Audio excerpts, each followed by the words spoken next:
اعوذ باللہ السمیع العلیم من الشیطان الرجیم بسم اللہ الرحمن الرحیم۔ لا آف ریٹس کی سیریز میں ہم ڈسکس کرنے جا رہے ہیں ریٹ آف پروہیبیشن۔ پروہیبیشن کے لفظی معنی ہے منع کرنا، کسی کو آرڈر کرنا کہ رک جاؤ۔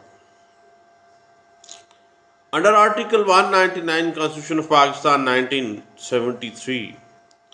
ہائی کورٹ کے پاس اختیار ہے کہ وہ ماتحت عدالت یا ٹریبیونل، عدالتی یا نیم عدالتی اختیارات رکھنے والے ٹریبیونل کے خلاف پروہیبیشن کی ریٹ جاری کرے کہ وہ ٹریبیونل جو ہے وہ اپنے اختیارات سے تجاوز نہ کرے یا اپنے اختیارات قانونی جواز کے بغیر یا قانونی جواز کے منافی، انصاف کے منافی یا بنیادی حقوق جو شہریوں کو حاصل ہیں ان کے منافی استعمال نہ کرے۔ یہ ریٹ جو ہے ریٹ آف پروہیبیشن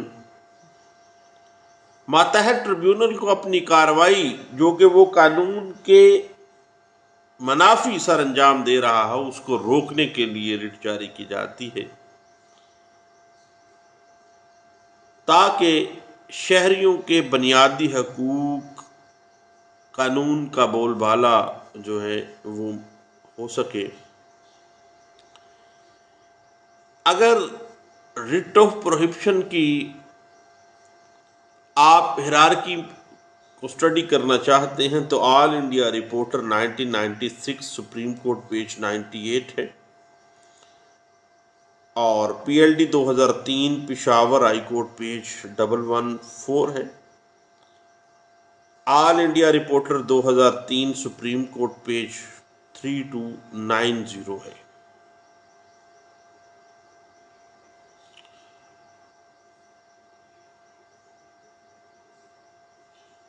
یاد رکھیے گا کہ کوئی بھی ریٹ جو ہے وہ اس میں آلٹرنیٹیو ریمیڈی کا معاملہ تو ہوتا ہے،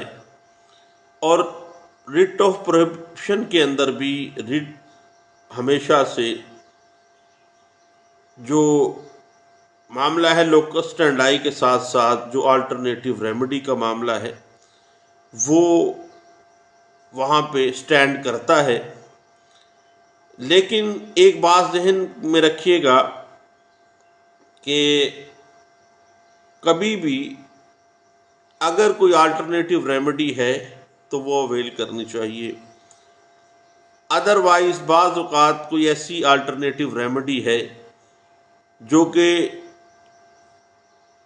ایفیکٹو نہیں ہے تو پھر آپ کو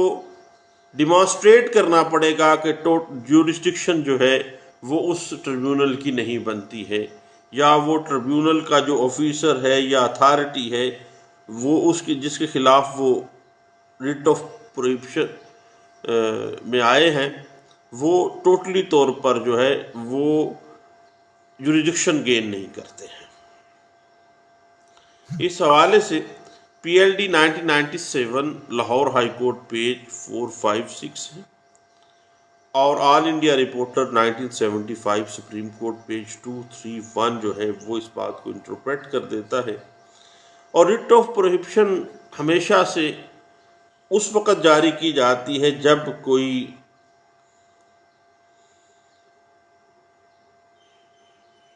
ٹریبیونل جو ہے وہ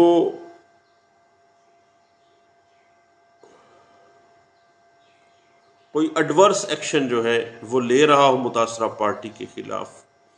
اور خطرہ ہو کہ قانون کے منافی ایکشن ہے، قانون کے بالکل انصاف کے تقاضوں کے بالکل منافی ہے یہ قدم، تو ایسے ٹریبیونل کو روکنے کے لیے ریٹ آف پروہیبیشن جو ہے بڑی افیکٹو ہے۔ اور اس حوالے سے 2000 S C M R page 1017 جو ہے وہ ہمیں گائیڈ لائن سے دیتی ہے۔ اور چونکہ وہ ٹریبیونل بلا اختیارات کوئی کارروائی کر رہا ہوتا ہے یا جو قدرتی انصاف کے تقاضے ہیں ان کو وائولیٹ کر رہا ہوتا ہے، یا جس آفیسر ٹریبیونل کے پاس یہ زیر غور کام ہوتا ہے متاثرہ پارٹی کا، وہ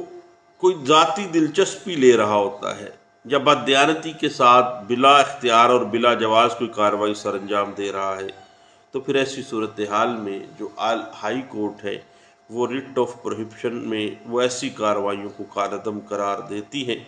اس حوالے سے P L D 1971 Lahore page 1454 ہے، آل انڈیا رپورٹر 1951 ہے،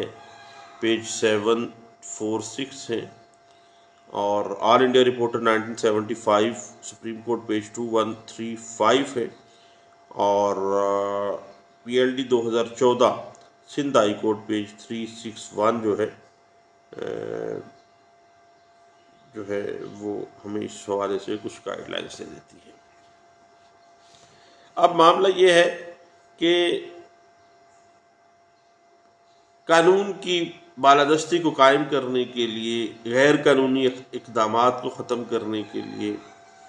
بنیادی طور پر جو ریٹ آف پروہیبشن ہے وہ جاری کی جاتی ہے، اور P L D 1958 supreme court page 20 جو ہے وہ اس بات کو انٹرپریٹ کر دیتا ہے۔ اب بات آگے آ جاتی ہے، ریٹ آف پروہیبشن جو ہے وہ ہمیشہ انفیریئر کورٹس یا ٹریبیونل کے خلاف اس وقت جاری کی جائے گی جب وہ without or in excess of jurisdiction کام کر رہے ہوں، پہلی بات۔ دوسرا یہ ہے وہ نیچرل جسٹس اور جو لیگل رولز ہیں ان کی وائولیشن کر رہے ہوں، یا انکانسٹیٹیوشنل یا الٹرا وائز جو ہے قانون کے اندر جو چیزیں ہیں ان کی کارروائیاں کر رہے ہوں، اس انداز سے کارروائی کر رہے ہو کہ قانون کی دچیاں بکھیری جا رہی ہوں، یا انسانی بنیادی حقوق کی خلاف ورزی ایسی کارروائیوں میں کی جا رہی ہو، تو ریٹ آف پروہیبشن کے ذریعے آپ ہائی کورٹ سے ریلیف لے سکتے ہیں، اور ایسے ماتحت عدالتوں اور ایسے ٹریبیونلز کو آپ لا قانونیت سے اور منمانیاں کرنے سے اور انصاف کی دچیاں بکھیرنے سے آپ روک سکتے ہیں۔ تو یہ چند باتیں تھیں جو ریٹ آف پروہیبشن میں ریلیف لینے کے لیے آپ کو مد نظر رکھنی پڑتی ہیں ہائی کورٹ سے۔ دعاؤں میں دوستو یاد رکھیے گا، انشاءاللہ نیکسٹ ہم دوبارہ ریٹ آف ہیبیس کارپس اور ریٹ آف کو وارنٹوں کے ساتھ جو ہے انشاءاللہ دوبارہ ملتے ہیں 2 نشستوں میں۔ اس کے بعد پھر ہم آگے انشاءاللہ نئے سیریز کی طرف جا رہے ہیں۔ دعا میں یاد رکھیے گا۔ اللہ حافظ۔